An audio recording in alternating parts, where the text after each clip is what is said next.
What's up, Affordable Armory folks? How y'all doing? Today, you can see I'm not at home, I'm out on the road, but I thought I'd make some videos for you anyway while I'm here. So today, we're going to be talking about the Smith & Wesson Model 642. If this is your first time here, click the subscribe button down below so you'll find out when future videos come out. Without further ado, let's get into the video.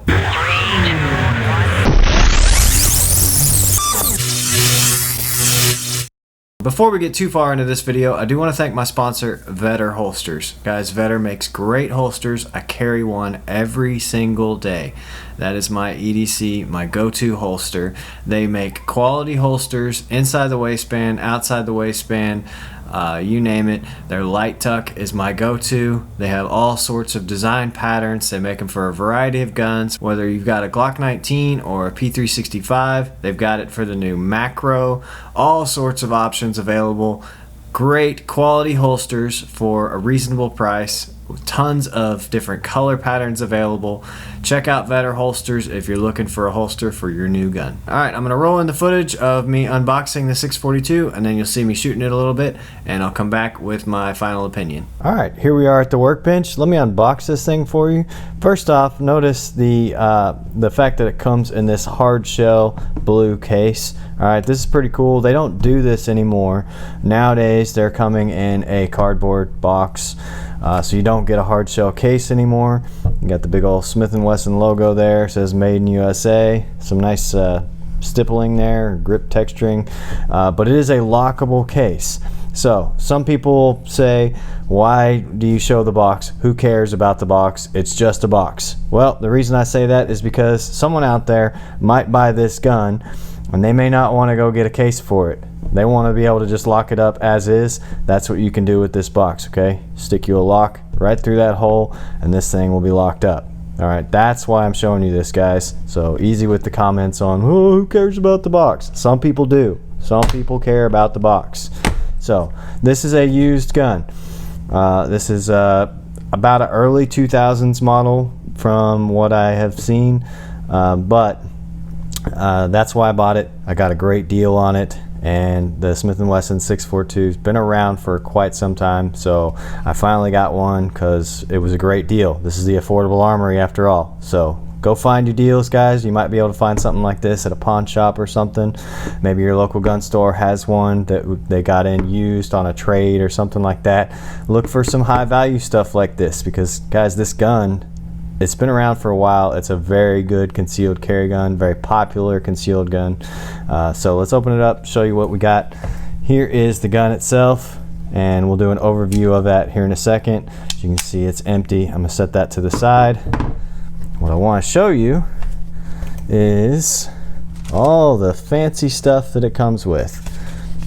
All right. So this is probably the original wax paper that it came in, which is cool. They don't do that anymore either. You're going to get a plastic bag. All right, here is the manual. Here is the key for the lock that's on it. We'll talk about that here in a minute. But this, I don't believe they're doing this anymore either. Okay, look at this. So this is the test round from the factory. This is the spent shell casing inside of this package, and you can see a whole lot of cool stuff on there. You can see the make, the model, caliber, all that stuff. And that's from when they test fired it, and look, right there, May 17th, 04. So early 2000s model 642. Pretty cool. And they do have this nice foam padding in here. It's egg crate style in the top there. So pretty nice case. Moving on to the gun. All right, this is, again, the model 642. It's a 5-shot 38 special. There you can see 1, 2, 3, 4, 5. This gun has been around for a number of years, really long time. This being an early 2000s model, it has these hard plastic grips on it, which I will probably change out. I am not a fan of those. I will get either some Hogue grips that are rubber, or maybe some VZ grips, or maybe some lock grips. Haven't decided yet, but those are probably getting changed out for something much nicer. It'll really make the gun look nicer too. And you can see this is definitely a used gun. All right, you got some wear right there. Definitely got the wear on the cylinder, and then you open it up and you can see, if I can get it to focus, Anyway, this gun is pretty well used, all right, but it is in good shape. It does work. I have test fired it. It's got this long double action pull, but it's pretty well broken in. That's kind of nice. All right, there's not really any stacking there. All right, it's just nice smooth trigger press all the way through. Double action only, because there's no exposed hammer. That's part of the reason to get a gun like this. It's very easy to conceal, and you can shoot it from a pocket, which you cannot do with a semi-automatic. So let's look at some of the features. All right, you do have your cylinder release notch here with some nice dimpling on there. Makes it very easy to press. Push forward and then press your cylinder out. Again, no external hammer. The sights on this, not very good, okay?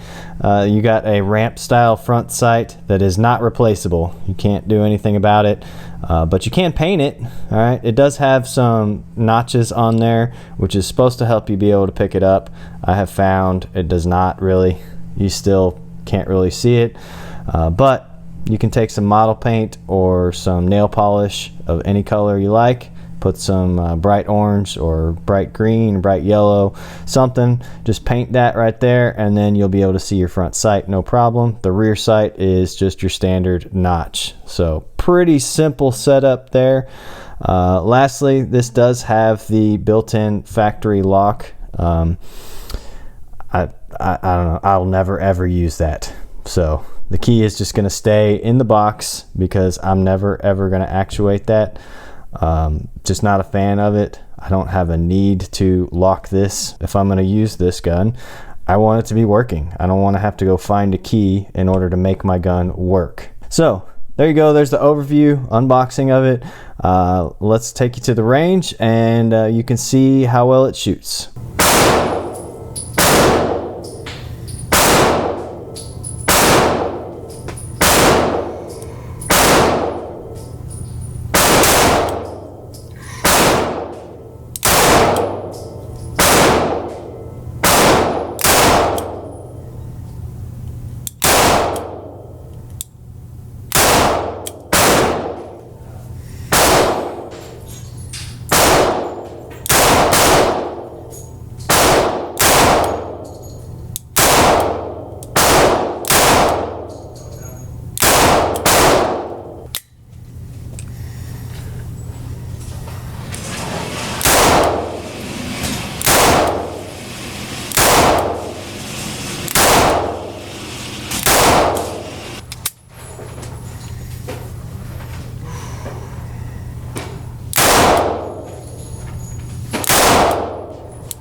Alright, so here are my shots through the Smith & Wesson 642. It shoots a little high.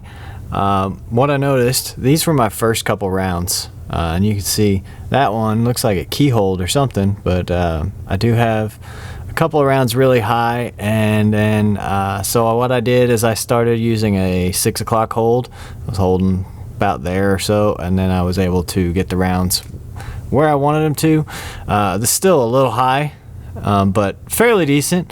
And I did pull a couple, and that's just because I'm just not used to shooting a 38 special. You know, these smaller guns, and the recoil on them is just a little bit different than the semi-automatic 9mm that I'm used to, and so I just wasn't controlling it the way I should.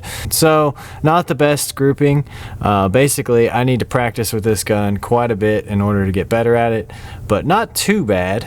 I have definitely shot worse guns, but that keyholing does kind of concern me. And that may be, you know, this is a used gun and I didn't clean it, so maybe I just need to clean it and shoot it again, and hopefully that will fix that. But altogether, it's not the worst grouping. So, what do I think of the Smith & Wesson Model 642? This gun is so common, it's out there, it's probably the Glock 19 of revolvers. I mean, it's everywhere, it's been carried for a really long time by a whole lot of people. Very, very popular carry gun.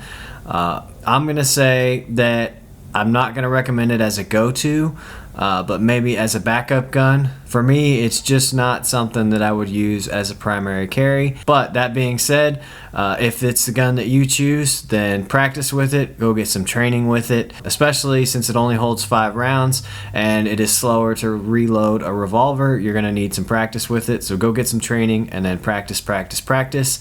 That long, heavy trigger pull too, same thing. You're going to need to practice a lot with that. Do a whole bunch of dry fire. That being said, if you choose a Smith & Wesson Model 642, I'm not going to tell you you're wrong, especially if you do like me and you get a good deal on it.